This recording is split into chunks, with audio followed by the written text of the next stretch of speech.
Dahil Ghost Month ngayon, magsasagawa ang Sage Enchantments ng ritual upang i-evade natin ang lahat ng kamalasan na hatid ng mga hungry ghosts at magpatuloy ang mga biyaya, tagumpay at masayang buhay para sa atin at sa mahal natin sa buhay. Muli ko kayong inaanyayahan para sa isa pang ritual ng Sage Enchantments. Nagaganapin ngayong Ghost Month, parte na ng kulturang Pilipino.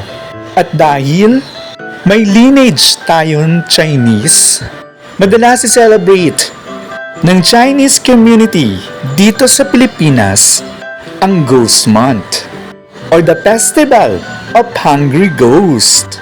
Kaya magsasagawa ng ritual ang Sage Enchantments.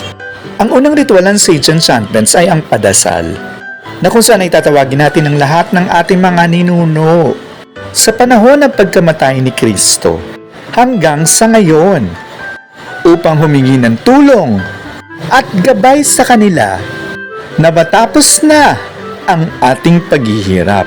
Ang ikalawang ritual ng Sage Enchantments ay ang Back to Sender Comb Blockbuster Ritual.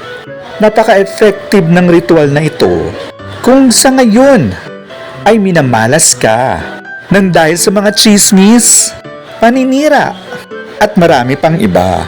Ibabalik sa mga tao na nanggugulo sa iyo ang negatibong ibinato nila laban sa iyo.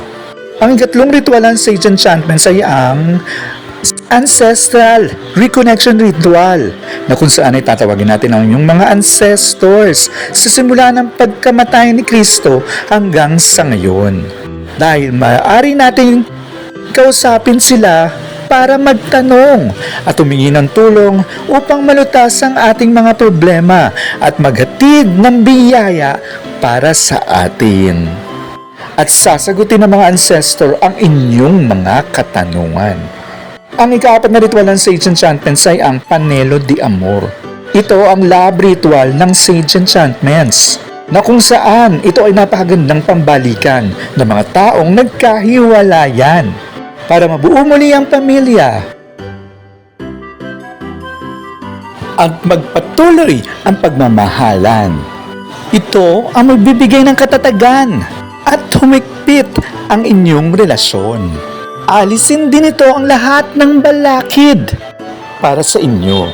If you are interested, please let me know sapagkat limited slots lang po tayo sa ngayon. Salamat po.